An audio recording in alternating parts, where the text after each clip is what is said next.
guys, it's Elise. For the last couple of months I've been keeping a little bit of a secret from you, and some of you have already guessed and some of you have already asked, but I've been baking something that's not sweet and it's not cupcakes. I've been baking a small person. So I'm a fair way along in my pregnancy now and I'm due in the first week of June. But I've just found out whether or not I'm going to have a little boy or a little girl, and I thought it would be a really fun way to share this information with you guys in the way of a tutorial. Today I'm going to be making these really sweet and really cute gender reveal piñata cookies. So basically we make the cookies, you fill them full of the correct coloured candy, and that's how you tell everybody whether or not you're having a boy or a girl. Hang around to the end of this video and you get to see if I'm having a little he or a little she. To make your piñata cookies, you'll need a rolling pin and a fondant roller. I've got some plain flour and I've got some of our sugar cookie dough, so I will link to our sugar cookie dough recipe in the description box below. I've also got some pink M&Ms and some blue M&Ms, so I'm using mini M&Ms and that's just my chosen candy today, but you can use any candy you like. I've got a little bit of corn flour. I'm using a baby bottle cutter, but once again you can use onesies, and these don't have to be for baby showers, they can be piñata cookies for any occasion. I've got a couple of piping tips. I'm really just using those as circle cutters today, so a small set of circle cutters will also do the job. Some fondant or some modelling chocolate in white and purple. I'm using a serrated edge knife and a regular knife. Some cookie icing. Now if you don't have cookie icing, you can also use some melted white chocolate here. I've got some lemon curd. You will need some sort of a preserve like jam or lemon curd or maybe even Nutella, just something to stick your fondant to your cookie.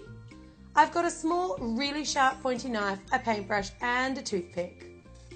I love these cookies as a party favour and they're so cute on dessert tables, so I made you guys these little gender reveal gift tags to go with it. If you do want to wrap yours like you can see mine down there, put a little bit of ribbon around it with a gift tag. I've also got a baking tray with a little piece of wax paper lining it. So let's get started. Sprinkle down a really generous amount of your flour, and this is going to be so that your cookie dough doesn't stick.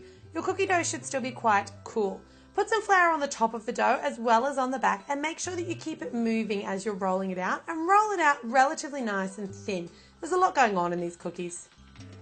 Take your cookie cutter, whatever shape you're using, and you just want to cut out. You're going to need 3 shapes for each of your piñata cookies. So you need a base and you need a front, and then you also need a center.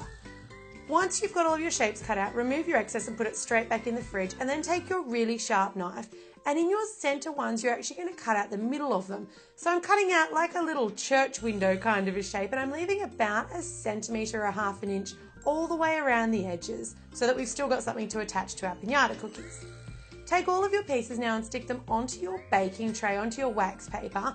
You want to be really careful when you stick these little pieces on that they stay roughly in shape, so move them around with your fingers if you need to.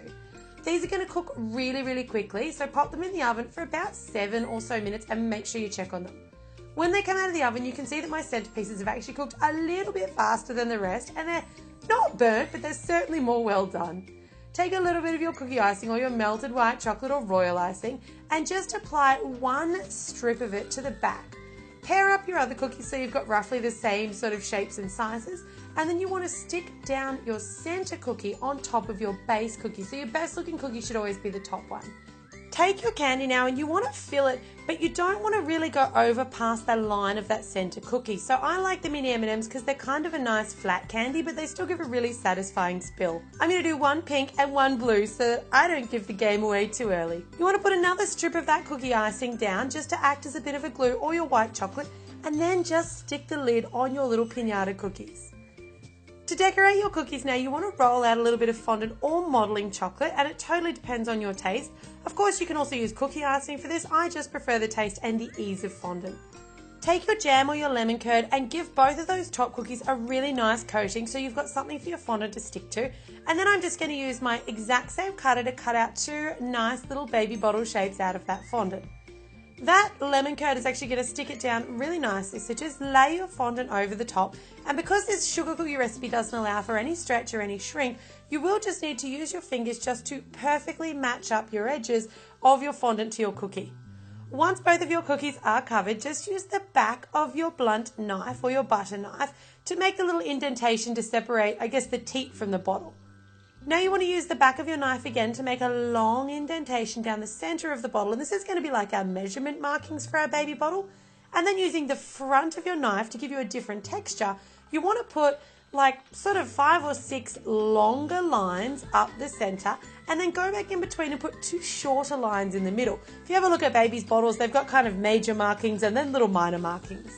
Because these are gender reveal, I rolled out some purple fondant, and this is where my circle cutters, all my piping tips come in. I just rolled out a larger one and then turned the piping tip around so that I could get a smaller circle on the inside. And then you just want to cut just like a little chunk out of it, and we're just going to twist it to form a little question mark. Which will it be? Who knows? Open and see. I used the other little circle cutter just to cut out a little tiny dot for the bottom of the question mark, and then I just put a little bit of lemon curd on the back to attach that nice and neatly to the front of my gender reveal cookie. I tried to go with really neutral colours here, so I didn't use pink or blue in the fondant to decorate. I kind of used purples and greens and yellows and ones that wouldn't give the game away. So that completes your gorgeous little gender reveal piñata cookies. Now for the moment of truth. So I hope you guys love that tutorial. I had such a good time making these piñata cookies, but you wouldn't believe it. I made them both the same so you guys wouldn't know which I was having, and now I can't remember which one is pink and which one is blue. So I had to make another one. Let's split it open and see what I'm having. Well, of course I already know, but now you guys know too. I'm having another little boy. So that's my exciting news, and what a cool way to be able to share it through 2 of my favourite things, cookies and candy. I hope you guys will take this surprise piñata cookie idea and use it for so many different occasions. As always, thanks very much for tuning in to My Cupcake Addiction.